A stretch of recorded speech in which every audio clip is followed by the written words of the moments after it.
Good evening, I'm Cynthia Ng. You are tuning in to AWANI tonight. ASEAN countries should not remain silent over developments in member states that affect the wider region, says Prime Minister Datuk Sri Anwar Ibrahim. Amid the ongoing Myanmar crisis, he called on ASEAN members to stay true to the bloc's key ideals, standing up for justice and rule of law. According to Anwar, while consensus is central principle for decision-making in the bloc, non-interference is not a license for indifference. He suggested last month that ASEAN should carve Myanmar out for now, rather than let the country's crisis hinder the bloc. At present, ASEAN continues to urge for progress in the implementation of the 5-point consensus to pave way for an inclusive national dialogue in Myanmar. Earlier, the Prime Minister was conferred an honorary doctorate by the University of the Philippines. The university had said Anwar was awarded a doctorate for being a scholar and an internationally acclaimed expert on economics, democracy, governance, freedom and Islam. Anwar is in the Philippines on Wednesday for a 2-day official visit, the 5th ASEAN country he has visited since he was appointed as Prime Minister. The new mandatory standard on access pricing, MSAP, which comes into force March 1st, will see broadband service prices set lowered compared to the earlier pricing.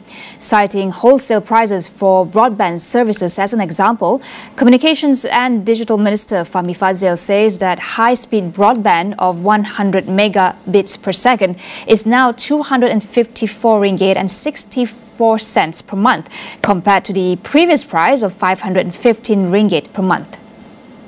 Oleh yang demikian, ianya dapat mengurangkan kos kepada penerima perkhidmatan capaian yang terlibat dalam menyediakan perkhidmatan jalur lebar tetap kepada pengguna. Secara tak langsung, perkhidmatan yang diberi kepada pengguna di peringkat runcit ataupun retail boleh ditawarkan pada harga yang lebih rendah dan berdaya saing atau pada kelajuan yang lebih tinggi. Introduced in 2018, MSAP is one of the legal instruments issued by the Malaysian Communications and Multimedia Commission (MCMC) to regulate wholesale access prices by access service providers. Through the new MSAP, maximum access prices have been set for 14 facilities and services listed for the period up to 2025. Amazon Web Services (AWS) will be investing 25.5 billion ringgit in Malaysia by 2037.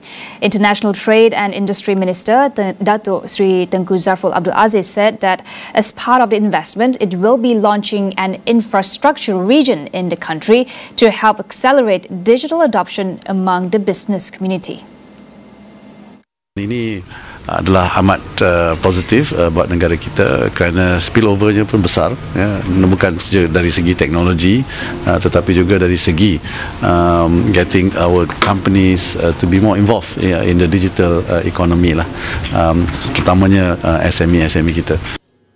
Zafrul added that AWS intends to have Malaysians eventually make up 80% of its workforce. AWS provides services such as analytics, database, machine learning, mobile services, storage, and other cloud technologies. The new AWS region will enable customers with data residency preferences to store data securely in Malaysia and serve the demand for cloud services across Southeast Asia. More than 77% of new HIV cases reported in Malaysia involved youths aged between 20 and 39 years old. Deputy Health Minister Luka Nisman Awang Sauni said there were 3,177 new HIV cases reported in 2022, with most cases involving men aged between 20 to 39.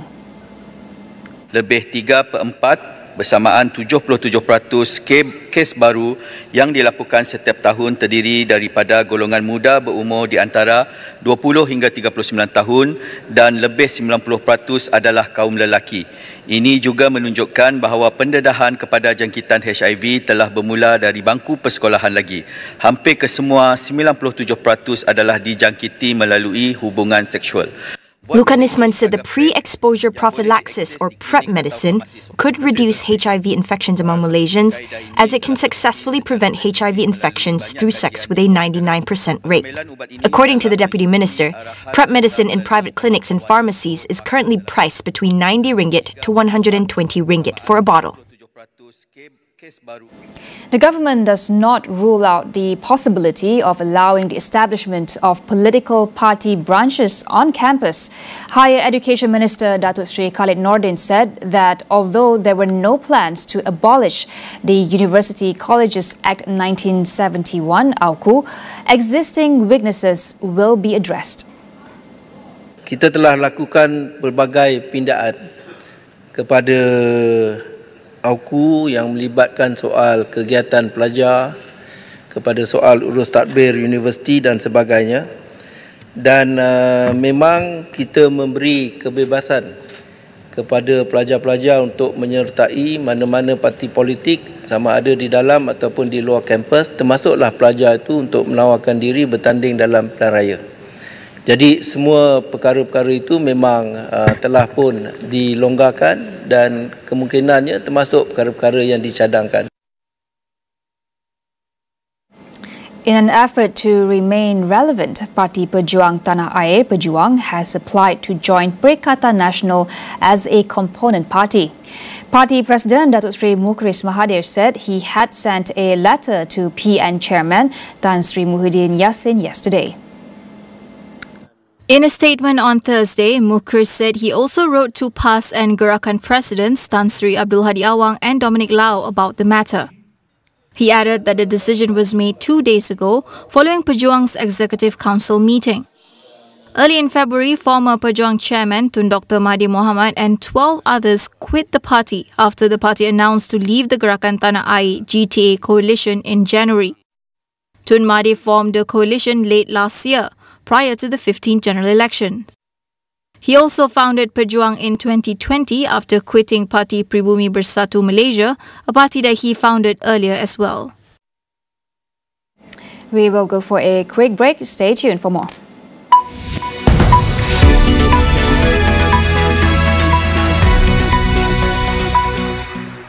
Cuaca panas menyebabkan kelemomor minyak dan kegatalan? Tewaskan kelemomor dengan Clear Ice Cool Menthol. Teknologi 3 kali ganda membersih kulit kepala secara mendalam. 3 kali lebih bersih. Tiada kelemomor, tiada minyak, tiada kegatalan. Clear terbukti menewaskan kelemomor. Industri penuh peraturan. Seharusnya kita punya pilihan.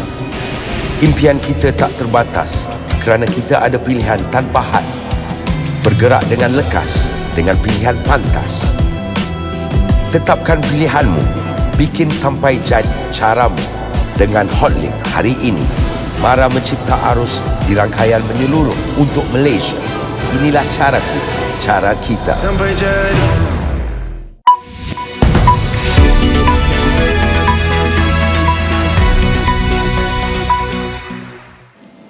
Prime Minister Datuk Sri Anwar Ibrahim's administration has stepped up efforts to relook the government's procurement and tender process to combat corruption.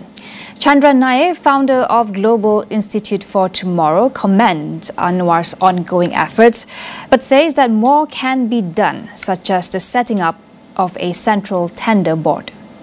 So now I think the Prime Minister has sent all the right signals. I think he could do more, but in 100 days, there's there's a lot to be done at the same time. I would say that one of the things that he's pointed out to, but I would hope he would act on, and I'm sure there's the capabilities of the country to do that, is to completely overhaul this fiasco of ministers and others believing they can basically award tenders willy-nilly to their son-in-laws and daughters and cousins and things like that. This isn't rocket science. So if I was to offer the Prime Minister friendly advice, because I support what he's trying to do, it is to set up what most countries do, which is to set up a central tender board. All we have, as far as I understand, is some portal. And if it costs 200 million to run it, with professionals, the people who really understand how to award contracts. And if it costs 200 million to run it in a year, that would be money well spent, because the country would save billions of ringgit, which can be spent on all the other issues that burden the nation, particularly the poor people. In line with the Prime Minister's call for more transparency in assets disclosures, Chandran proposed to make the process mandatory to avoid further corruption.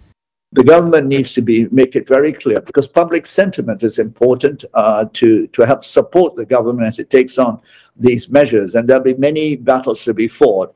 And it's to make clear that there is complete disclosure from everyone in Parliament and ministers, etc., about their wealth creation and how they have become wealthy. This is minimum, and that disclosure will have criteria, proper legal framework for that disclosure. And if anyone's not prepared to disclose, then they should be automatically suspended. Over in Greece, protests have erupted over the rail crash, which killed 47 people, the country's deadliest rail accident in living memory. Rioters clashed with police outside the headquarters of the Hellenic Train Company in Athens, the company that was responsible for maintaining Greece's railways. Protests were also held in Thessaloniki and the city of Larissa, near where the disaster happened on Tuesday night. Protesters said it was an accident that had been waiting to happen and blamed it on human error. The government has said an independent investigation will deliver justice. Authorities are working to establish how the high-speed passenger train collided with another carrying shipping containers, coming in the opposite direction and on the same track at speeds thought to be up to 160 kilometers per hour. Many of the victims were thought to be university students returning home after a long holiday weekend. Meanwhile, rail workers across Greece have also started striking to protest against working conditions and what they described as a lack of modernization of the Greek rail system.